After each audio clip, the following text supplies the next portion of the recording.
Selamat siang. Kita akan belajar tentang resultan.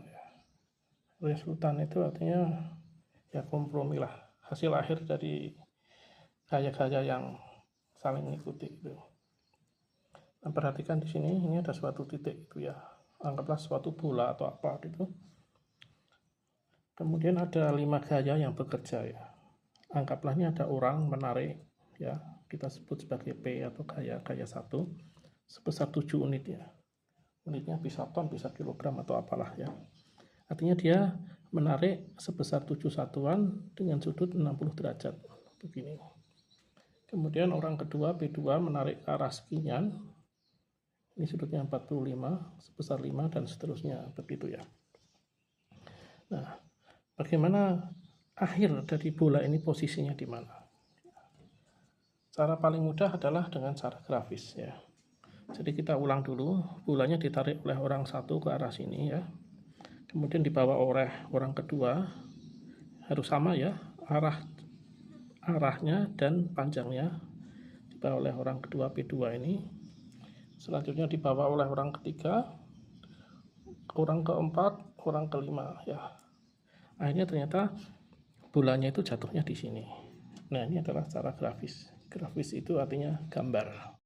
Nah, kebetulan ini gambarnya sederhana ya, jadi kita selesaikan dengan metode grafis, itu kertasnya masih memadai. Tapi kalau gayanya begitu banyak dan ukurannya besar-besar, kita tidak bisa melakukan dengan metode grafis, maka kita harus melakukan dengan metode analisa ya. Jadi caranya, tiap gaya ini kita uraikan berapa jatuh di sumbu X, nilainya berapa jatuh di nilai Y, berapa ya. Jadi semua itu, ada 5 gaya itu akan kita uraikan. Nah, hasilnya seperti ini. Ya. Jadi kita lihat ya, P1 akan kita uraikan menjadi X-nya berapa dan Y-nya berapa. P1 kalau ke sumbu X, maka harus kita kalikan cos. Ya. Jadi P1-nya 7, cos 60-nya itu ketemu 5 ya. Nah, ini. Kita lihat ya. Cos 60 ketemunya cos 60 ketemunya adalah 0,5. 7 kali 0,5 sama dengan 3,5. Nah, ini posisi ya. Kemudian terurainya ke Y adalah P1 kali sin ya. Kalau terhadap batang tegak kita harus kalikannya dengan sin. Nah, sin 60 ini ketemunya 87 ya, 0,87. Maka kita kalikan, hasilnya adalah 6,1. Kemudian beralih ke P2. P2 besarnya 5. Nah, ini ya. Sudutnya meskipun ini 45, kita harus ngitungnya mulai dari sini deh. Nah, jadi 0,90 tambah 45 ketemunya 135 ya. Nah, berapakah cos 135? Maka kita harus kembali ke sini ya. Cos 135 itu di sini ya. Lihat angkanya ya. Nah, setelah kita buka kalkulator lah biar mudah, ternyata cos 135 itu adalah min 71. Jadi 5 dikali min 071 ketemunya min 3,6 ya. Nah, sedangkan berdirinya yang tegak uraian ke sumbu Y menjadi P2 sin 135 ketemunya adalah 3,6 ya.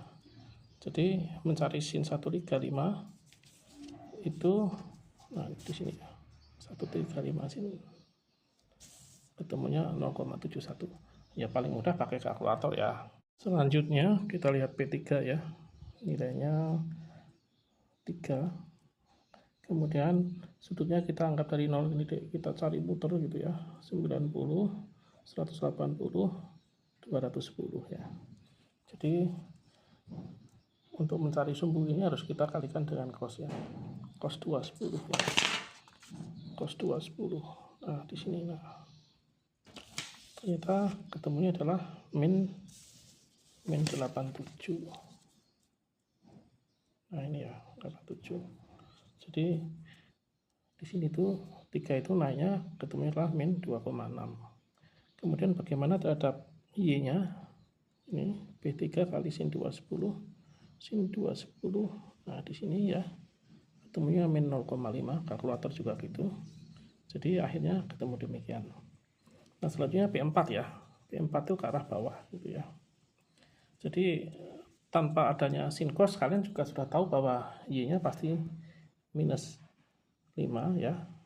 X-nya 0. Nah, ini.